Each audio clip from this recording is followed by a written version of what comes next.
Hi everyone and you are welcome in my channel Gurukul English classes. I am your Shikhari और आज मैं आपके पढ़ाने वाली हूँ क्लास 10th की बुक फर्स्ट फ्लाइट की पोयम द बॉल पोयम। तो स्टार्ट करते हैं पोयम द बॉल पोयम। लेकिन स्टार्ट करने से पहले अगर अभी तक आपने मेरा चैनल सब्सक्राइब नहीं किया है तो सब्सक्राइब कर ले, साथ ही साथ बेल आइकन प्रेस कर ले ताकि आपको मेरे नए वीडियोस के नोटिफिकेशन मिलते रहें। तो आइए स्टार्ट करते हैं द बॉल पोयम। इस कविता को लिखा है जॉन बेरीमैन ने। जॉन बेरीमैन इस कविता में एक लड़के की गेंद खोने पर उस लड़के को कितना दुख होता है इस चीज़ का वर्णन कर रहे हैं। हालांकि ये सिर्फ एक एग्जाम्पल है। कवि इस कविता के माध्यम से हमको ये संदेश देना चाहता है कि हम सभी जो भी चीज़ों से प्यार करते हैं वो चीज़ें हमेशा हमारे साथ नहीं रहेंगी। हमें इसको समझना होगा, हमें इस हानि का सामना करना सीखना होगा। और इसके लिए इन्होंने ये एग्जाम्पल लिया है और बच्चे के माध्यम से वो ये समझाना चाहते हैं कि ये जो हानि है ये रोज़मर्रा के जीवन का हिस्सा है। जीवन चलता रहेगा और चीज़ें खोती रहेंगी। तो ये स्टार्ट करते हैं poem. What is the boy now, ये लड़का अब क्या करेगा, who has lost his ball, जिसकी गेंद खो गई है। यानी कवि कह रहा है कि जो इस बच्चे की जो बॉल खो गई है ये बच्चा अब क्या करेगा। What is he to do, क्या करेगा। और कवि वहीं पर खड़ा हुआ है और कवि देखता है कि लड़का जो था वो गेंद से खेल रहा था और कवि देखता है कि आई सा इट गो, मैंने देखा था, खुद देखा था कि ये जो बॉल थी मैरिली बाउंसिंग, बहुत खुशी खुशी से उछल रही थी। अब कवि आप लोग जानते ही हैं कि गेंद अपने आप तो उछलेगी नहीं, उसे उछालने का काम कौन कर रहा था, बच्चा। और बच्चा क्यों उछाल रहा था, क्योंकि बच्चा खुद बहुत ज़्यादा हैप्पी था, बहुत ज़्यादा मैरी था, इसलिए वो उसकी बॉल भी मैरिली बाउंस कर रही थी। अचानक से क्या होता है कि जो बॉल होती है डाउन द स्ट्रीट, वो गली में नीचे जाती है एंड देन मैरिली ओवर, और वहीं से खुशी खुशी लुढ़कती हुई there it is in the water, वो पानी में चली जाती है। मतलब कवि ने खुद देखा कि गेंद को सड़क पर खुशी से उछलते हुए और फिर पानी में गिरते हुए कवि ने खुद देखा। कवि कहता है कि लड़के को ये बताने का कोई फायदा नहीं है कि नो यूज टू से oh there are other balls. उस बच्चे से ये कहने का कोई फायदा नहीं है कि अरे छोड़ो यार, दूसरी बॉल ले आना, क्या हुआ, एक खो गई तो क्या हुआ, दूसरी ले आना। लेकिन वो नहीं कहता है क्योंकि कभी भी खोई हुई गेंद, उससे जुड़ी हुई यादें वापस नहीं पा सकता था। होता है ना कि हम सभी लोगों को बचपन में कोई खिलौना कोई बहुत अच्छा लगता था, कोई बॉल, कोई टॉय, कोई गुड़िया। आप लोग भी याद करिए कि आप लोग जब छोटे थे बचपन में कौन सा टेडी बियर या फिर कौन सी डॉल आपको बहुत ज़्यादा फेवरेट थी, और आप उसको मतलब सारे खिलौने एक तरफ और वो एक खिलौना एक तरफ होता है, सभी बच्चों के साथ होता है। तो वो चीज़ जब खो जाती है तो कैसा फील होता है। कवि यही सिखाना चाह रहा है। इसी तरह हमारी लाइफ में भी ऐसा होता है कि हम लोग बहुत चीज़ों को कुछ लोगों को तो बहुत ज़्यादा पसंद करते हैं, मतलब सारी दुनिया एक तरफ और कुछ लोग एक तरफ। तो वो अगर हमारे पास से चले जाएं तो क्या होगा, क्या जीवन खत्म होता है? नहीं। कोई भी चीज़ खो जाए या कोई भी व्यक्ति चला जाए, जीवन कभी भी खत्म नहीं होता किसी के भी जाने से। तो इस चीज़ को हमें सीखना होगा और इसको सीखने की शुरुआत उस बच्चे के माध्यम से, उस गेम के माध्यम से कवि करा रहा है। आगे बढ़ते हैं। An ultimate shaking grief fixes the boy, अचानक से एक बहुत तेज से दुख होता है उसको, और वो गेंद खोने से इतना ज़्यादा दुख है कि बिल्कुल वो फिक्स हो गया है, कि जगह जड़वत हो गया है, बिल्कुल बिल्कुल फिक्स हो गया है।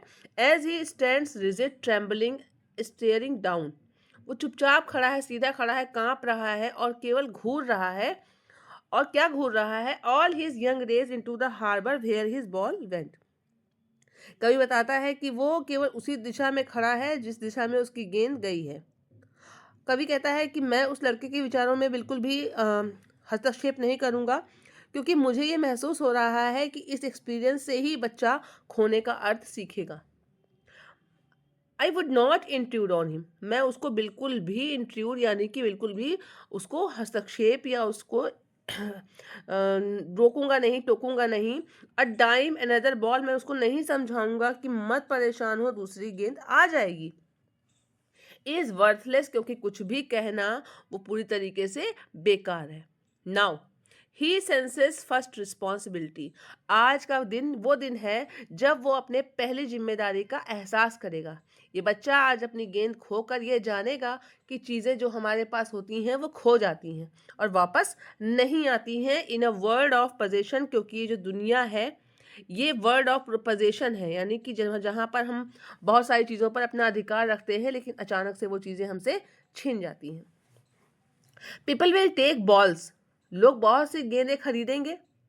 Balls will be lost always, और गेंदें हमेशा खो जाएंगी। लिटिल बॉय, छोटे बच्चे को ये सीखना होगा। And no one buys a ball back, और कोई भी व्यक्ति कोई भी चीज़ जो उस चीज़ के स्थान पर नई चीज़ खरीदता होगा तो वो, लेकिन वो जो चीज़ खोई है वो चीज़ वापस नहीं मिलेगी। मनी इज एक्सटर्नल, आज बच्चा ये सीखेगा कि जो पैसा है वो एक्सटर्नल है। एक्सटर्नल मतलब कि जो जो चीज़ें हमसे मतलब चली जाती हैं, जो खोई हुई चीज़ें हमसे हमारे पास से चली जाती हैं, वो दोबारा हमारे पास वापस नहीं आ सकती हैं। पैसा एक्सटर्नल है, शाश्वत है। ही इज़ लर्निंग, वो सीख रहा है। Well behind his desperate eyes, उसकी निराश आंखों में द एपिस्टमोलॉजी ऑफ लॉस, आज वो सीखेगा एपिस्टमोलॉजी।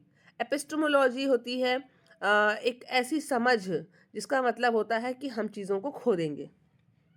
खोई हुई चीज़ों का स्थान कोई वापस नहीं ले सकता है, ये चीज़ वो सिखा रहा है। हाउ टू स्टैंड अप, और जब चीज़ें खो जाती हैं तो कैसे वापस से फिर से स्टैंड अप करते हैं, फिर से मूव ऑन करते हैं। नोइंग, और ये जानते हुए, what every man must one day know, हर व्यक्ति ये समझ जाता है and most know many days how to stand up, कि किस प्रकार जिम्मेदारी समझनी है, नुकसान को पीछे छोड़ना है और दोबारा से स्टैंड अप करना है, दोबारा से मूव ऑन करना है। ये चीज़ सीखने के लिए इस कविता के माध्यम से कवि हमको ये सिखा रहे हैं कि हमें अपनी जिम्मेदारियों को समझना होगा, हमें ये एहसास करना होगा कि हमसे चीज़ें खोती हैं और जो चीज़ खो जाती है रियल में वो दोबारा वापस नहीं आती है, वो चाहे वस्तु हो या फिर कोई व्यक्ति हो। अगर हमसे कोई चीज़ छिन जाती है तो वो दोबारा हमारे पास वापस नहीं आती है। उसी प्रकार से वो गेंद जो खो गई है वो दोबारा वो गेंद ला सकता है, वो दूसरी गेंद खरीद के लाएगा, उसके पेरेंट्स दूसरी गेंद खरीद के लाएंगे, बट जो चली गई है सेम वो बॉल वापस नहीं आएगी और उसके साथ जो उसकी यादें हैं वो हमेशा जुड़ी रहेंगी।